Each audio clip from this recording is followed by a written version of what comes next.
Hi friends, welcome to my channel. Friends, Chandrababu కీలక నిర్ణయం, గ్రామ వార్డ్ సచివాలయ ఉద్యోగులకు మరో కొత్త బాధ్యత అంటూ ఒక లీడర్షిప్ అప్డేట్ వచ్చింది. ఫ్రెండ్స్, ఒకసారి ముందు దాని గురించి వీడియో తెలుసుకుందాం.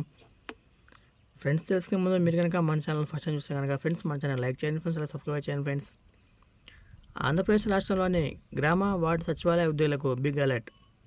ఆంధ్రప్రదేశ్ రాష్ట్రంలో ఉన్న గ్రామ అలాగే వార్డ్ సచివాలయ ఉద్యోగులకు మరో బాధ్యత అప్పగించేందుకు చంద్రబాబు ప్రభుత్వం తాత్కాలిక నిర్ణయం తీసుకుంది. ఏపీ ప్రభుత్వం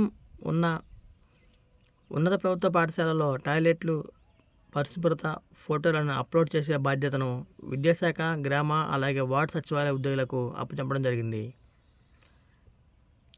ప్రతి అలాగే గురువారాలలో ఎడ్యుకేషన్ వెల్ఫేర్ అసిస్టెంట్ అలాగే వార్డ్ ఎడ్యుకేషన్ కార్యదర్శి స్కూల్ను సందర్శించాలని ఆదేశాలు జారీ చేసింది. అదే సమయంలో ఆ స్కూళ్ళలో ఉన్న మరుగుదొడ్లు ఫోటోలు తీసి అప్లోడ్ చేయాలని కూడా పేర్కొంది. దీనికోసం IMMS అనే యాప్లో లాగిన్ అవ్వడానికి అవకాశం కూడా కల్పించింది. చంద్రబాబు సర్కార్ వాస్తవానికి ఈ పనులను గతంలో ఉపాధ్యాయులు చేసేవారు. కానీ చంద్రబాబు హయాంలో గ్రామ, వార్డ్ మరియు సచివాలయ ఉద్యోగులుగా ఈ అవకాశం దక్కింది. ఫ్రెండ్స్, ప్రభుత్వం నుంచి మేము చేయాలంటే లేటెస్ట్ న్యూస్ అప్డేట్స్ కోసం ఫ్రెండ్స్ మన ఛానల్ లైక్ చేయండి ఫ్రెండ్స్, అలా సబ్స్క్రైబ్ చేయండి.